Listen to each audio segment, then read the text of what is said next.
Hey everybody! Today I'm going to be talking to you about tips for a perfect water marble.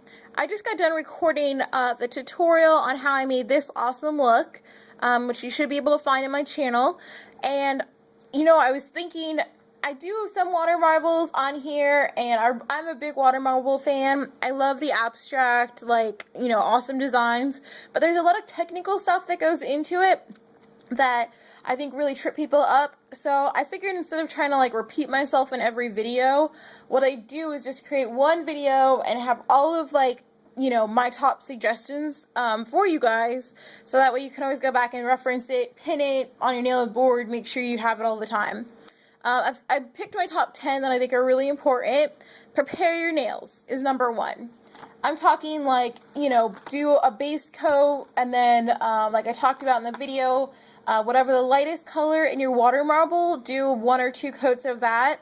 But even before that, make sure your nails are shaped, file them down, whatever you need to do.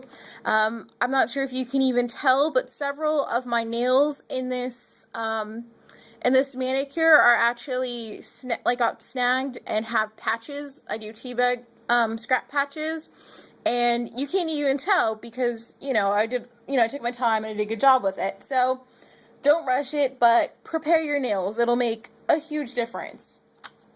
Tape your nails, really important. If you don't tape them well, or kind of loosely tape them, you'll have to spend a lot more time cleaning them, and it's honestly easier to tape them all ahead of time and do a good job than to have to try to clean it, because it's just a pain in the ass to clean your nails. Prepare your area. Number 2, think paper towels on whatever surface you're working on. Have maybe a Walmart plastic bag handy for trash.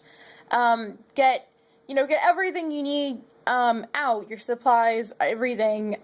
Just have a well lit area that you can work in. Number 3, loosen your polishes. So important. I don't know how many times I've forgotten this, and I wish I would have remembered. Get your polishes out that you think you want to use. Loosen them, open them, shake them, let them sit, whatever, loosen the cap, make sure they're ready. Just think ahead. It'll save you a lot of stress later on.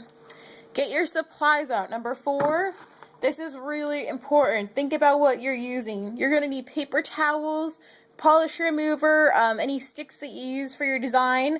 I use an orange stick for creating the design in the water, obviously, and then I have this little thing that I've used over the years, and this is what helps me get the extra polish out off the top of the water.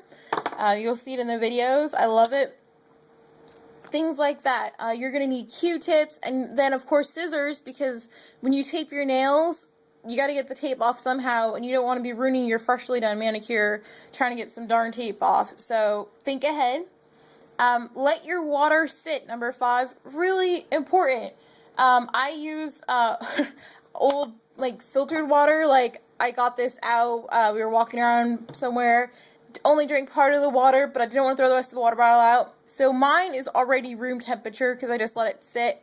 But if you're using filtered water from the tap, sometimes it's a little bit cold, depending on what part of the country you're at. So if you're okay, today I'm going to do my nails, let the water sit out and really warm up to room temperature beforehand.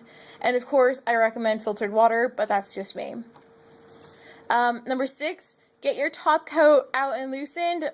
Same with your other polishes, but it's important that you get your top coat out, because you don't want to have your nails completely done and be sitting ready to go, and not have your top coat ready. I personally use, for water marbles, this Orderly Second Dry, only because it helps all of the polishes on here dry quicker and without bubbles and without, it works for me. Plan your day. Number 7, think about, I'm not saying that water marble is the hardest type of manicure to do, but it is definitely time consuming. So don't get up in the morning and be like, I'm on Pinterest, I'm going to look at this cool design, I'm going to go do it. and do a full manicure and then plan on doing the dishes and the laundry and everything else you have to do at the other part of the day. You don't want to do that. Do anything that I mean, this is just me, anything that could chip your nails, any gardening you have to do or whatever before you do your nails. Just because you don't want to put all that time and energy into making such a cool manicure and then chip it because you're doing the dishes or something. A little planning goes a long way with these nails. Number 8, practice. I am obviously not like a pro or anything, but I've done quite a few of these where I generally know what I'm looking for.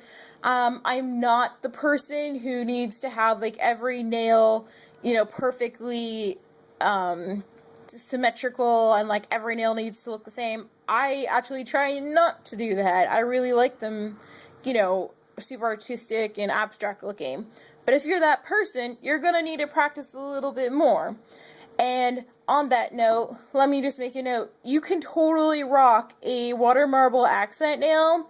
If you're just learning how to do water marble or you're trying out a new design, consider doing an accent nail. I've got I don't know how many I've had, but I've got quite a few looks, let me put it that way, of accent nails on my blog if you need some inspiration. But accent nails are really big now, so use it while it's here.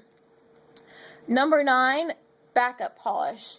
Okay, you could have everything on this list that we've talked about done, and you're ready to go, and the 2 polishes or 3 polishes or however many you picked out, ready to go, and 1 or 2 or 3 or whatever of your polishes do not work well together. There are some polishes that are not made for water marble. If you look in some of my videos, you'll notice some polishes will spread out in the water better, where others don't. They just kind of hit the water and that's it. You're going to need backups and you're going to have to be flexible about it. Once you do a few more water marbles, you'll get the hang of what brands or which formulas work better.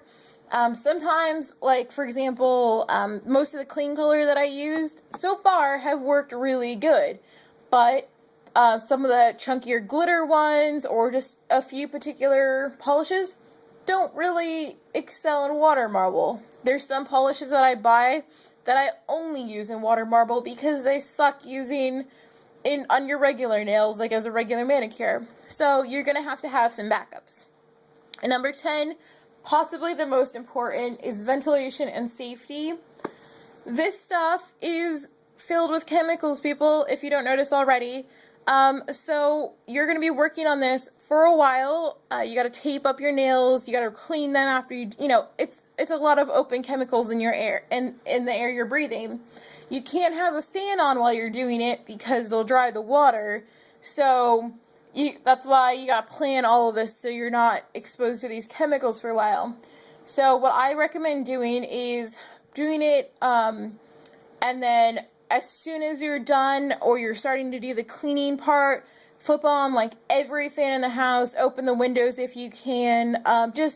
Just take every precaution to get your wherever you're at, your home, your apartment, your store, I don't know where you are.